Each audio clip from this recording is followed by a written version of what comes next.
ஒருவன் உருவாவதற்கு காரணமாக அமையக்கூடியது அவனது தாயும் தந்தையும் தான். அப்போ தந்தைக்காரகனான சூரியன் பதவியை குறிப்பவன், ஒரு அரசியலை குறிப்பவன், மொட்டை மாடியை குறிப்பவன், தலையை குறிப்பவன், வலது கண்ணை குறிப்பவன். உங்கள் வாழ்க்கையிலே முதல் சோர்ஸ் ஆஃப் வெல்த் என்று சொல்லக்கூடிய வகையிலே பணத்திற்கு முக்கிய காரணம் இந்த சூரியன் என்பது சோர்ஸ் ஆஃப் வெல்த்.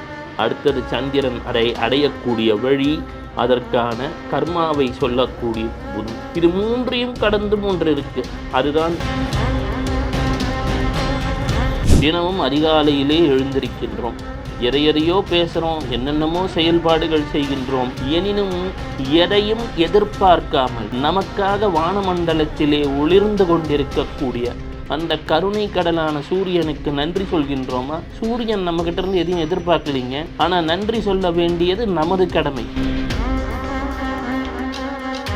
அபிஷேக பிரிய சிவோ அலங்கார பிரிய விஷ்ணு நமஸ்கார பிரீத்திகி பானுகு என்பார்கள். அதாவது சிவனுக்கு அபிஷேகம் செய்தால் நன்மைகள் நடக்கும், பெருமாளுக்கோ அலங்காரம் செய்தால் நன்மைகள் நடக்கும். வானமண்டலத்தில் இருக்கக்கூடிய சூரியனை சில நிமிடங்கள் நினைந்து உருகி, அப்பா சூரியனே, ஆதித்யா, எங்களை காப்பாத்து, சூரிய நாராயணா, எங்கள் வாழ்க்கையில் விளக்கேற்று, பெரும் பொருளைத்தா, நல்ல வேலையைத்தா, ஆரோக்கியத்தைத்தா, ஐஸ்வர்யத்தைத்தான்னு கேட்டு பாருங்க. ஓ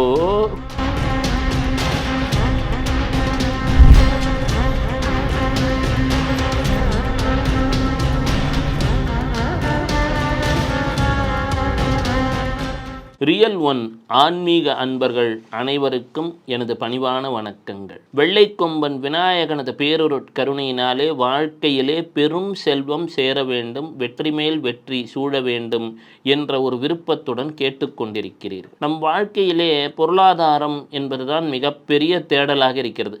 மனிதனது வாழ்க்கையிலே 80% வேலை தேடுவதிலுமே, அங்கே வேலை செய்வதிலுமே சென்று விடுவதாக ஆய்வுகள் கூறுகின்றன. இந்த வேலை என்பதை தீர்மானிக்கக்கூடியது ஜோதிடத்திலே நாம் சூரியனைத்தான் கூறுகிறோம். சூரியன் என்று சொன்னால் ஒரு ஜாதகத்திலே லக்னத்திலிருந்து 3, 6, 10, 11 அல்லது சந்திரனிலிருந்து 3, 6, 10, 11 சூரியன் இருந்து விட்டால் அவர்களுக்கு பெரும்பாலும் பொருளாதார தடைகள் வருவது கிடையாது. ஏதோ ஒரு வகையிலே பணம் என்பது வந்து கொண்டே இருக்கும். ஐயா, எங்கள் ஜாதகத்தில் அப்படியெல்லாம் இருக்கிற மாதிரி தெரியலைங்கய்யா, 1ஆம் தேதி வந்தாலே தூக்கம் போயிடுது, மாதம் 15ஆம் தேதி வந்தாலே அடுத்தது என்ன செய்வோம் என்று கலங்கி வீட்டில் பேசி சண்டையே வந்துடுதுங்க. எல்லாருக்கும் இது போன்ற ஒரு சிக்கல் இருப்பதை உணர்கிறோம். அப்போது ஜாதகத்தில் உங்களுக்கு ஒரு பணம் வர வேண்டும் என்று சொன்னால் அதை குறிக்கக்கூடியது முதலிலே சூரியன் தான். அதாவது எடுத்த உடனே ஒருவன் உருவாவதற்கு காரணமாக அமையக்கூடியது அவனது தாயும் தந்தையும் தான். அப்போது தந்தைக்காரகனான சூரியன் பதவியை குறிப்பவன், ஒரு அரசியலை குறிப்பவன், மொட்டை மாடியை குறிப்பவன், தலையை குறிப்பவன், வலது கண்ணை குறிப்பவன்.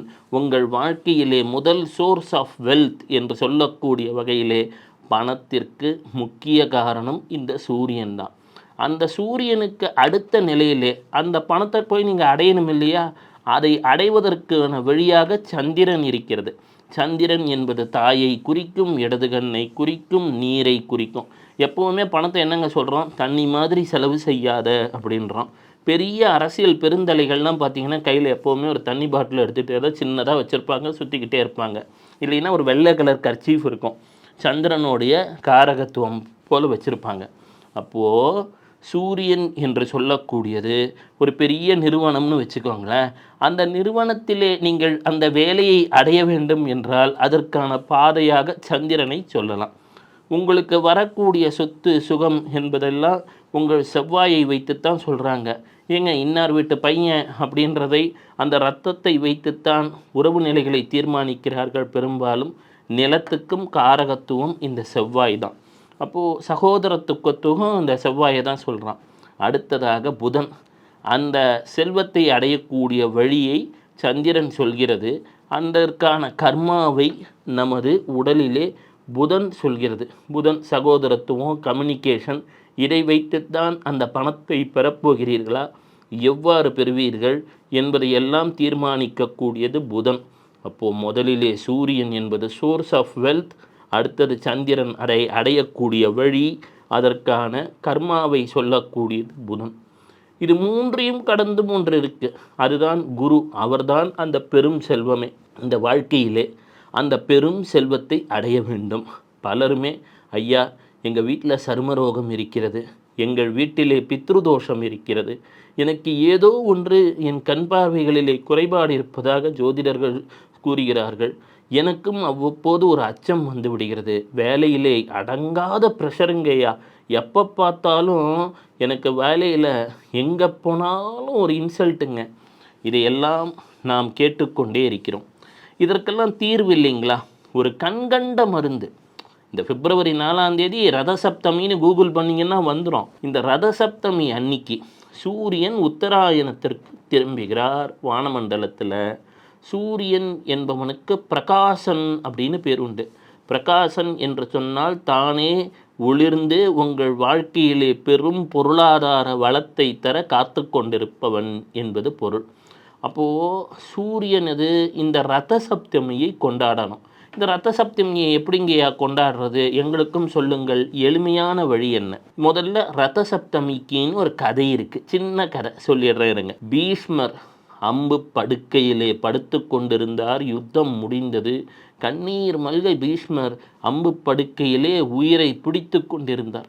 எல்லாரும் சொல்கிறார்கள், பீஷ்மா எப்பேற்பட்ட போர் வீரன் நீ, கர்ணனுக்கு துணையாக நின்றாய், துரியோதனன் சார்பிலே பெரும் படைகள் கொண்டு போரிட்டாய், இப்படி சாய்ந்து கிடைக்கிறாயே என்று பஞ்சபாண்டவரும் கண்கலங்கி நின்றனர். கிருஷ்ணரும் அங்கே வந்தார்.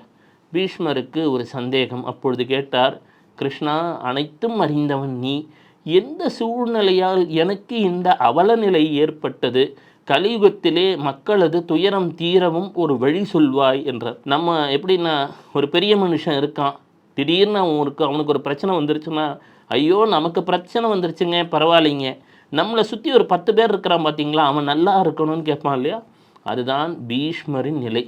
அப்பொழுது கிருஷ்ணர் சொன்னார், இங்கே பாருப்பா, நீ மனதால் சொல்லால் செயலால் யாருக்கும் கெடுதல் பண்ணலை, ஆனால் ஒரு இடத்துல தப்பு நடக்கும்போது அது தப்புன்னு தட்டி கேட்கலைன்னா அது ஒரு பெரிய கர்மாவாயிடும்.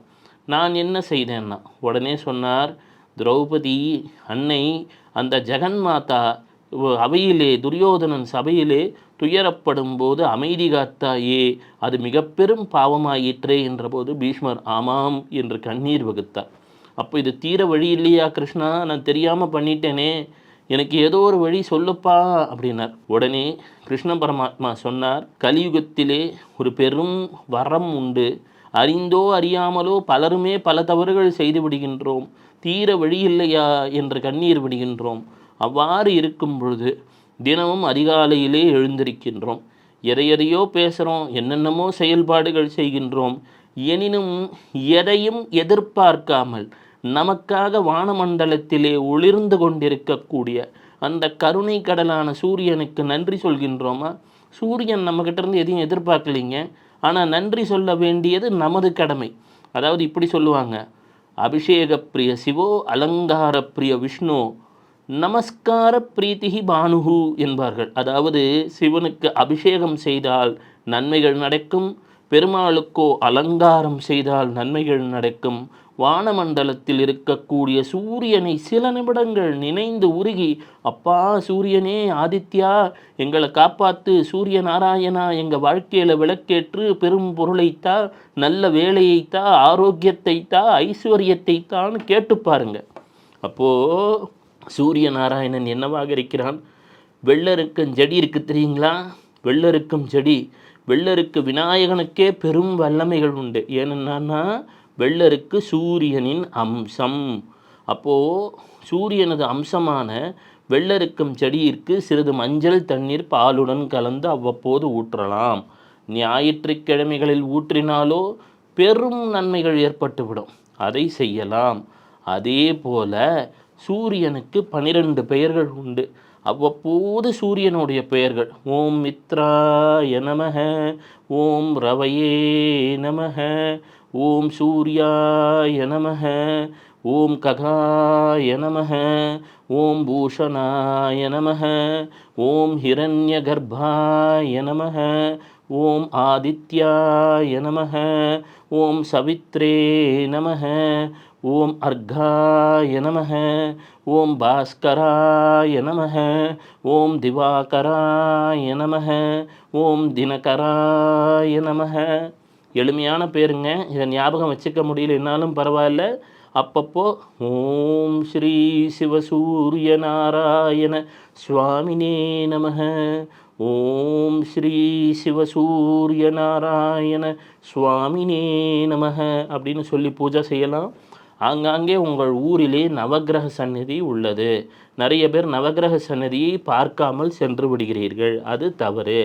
ஆலயத்துக்கு சென்றால் நவக்கிரக சன்னதியிலே சூரியன் இருந்தால் செம்பருத்தி மலர்கள் கொண்டு அவ்வப்போது சூரியனை வணங்கி வரலாம். இது பிப்ரவரி 4 2025 வரைக்கும் கிடையாதுங்க. அவ்வப்போது தினமும் சூரியனை மனதார நினைக்க துவங்குங்கள். மிக மிக எளிமையான வழிபாடு, எனினும் சக்தி வாய்ந்த ஒரு வழிபாடுன்னா அது சூரியனுடைய வழிபாடு தான். வெள்ளருக்கு மாலை, அதே போல் அருகமலை, அந்த வெள்ளருக்கு இலையை வச்சு மேலே காலையிலே குளிப்பதென்றால் சிலர் குளிக்கவும் செய்வார்கள். தலைமேல் வைத்து சூரியனை நினைத்து, அப்பா சூரியனே எங்களுக்கு வாழ்க்கையிலே வளத்தை தா, நலத்தை தா, பலத்தை தான்னு அந்த நாளில் ரதசப்தமி அன்னைக்கு அவ்வாறு குளியல் செய்து அதனாலும் பெரும் பலன் அடைந்த பலர் உண்டு.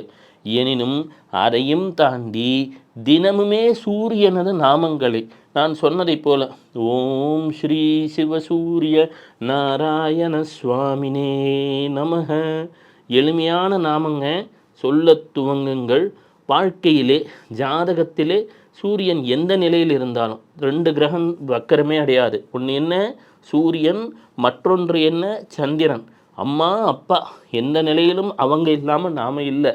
அந்த பெயரை சொல்ல சொல்ல வாழ்க்கையிலே மிக பெரும் முன்னேற்றங்கள், மிக பெரும் வளம் வருவதை அனுபவத்திலே உணரலாம். சிவ சிவ.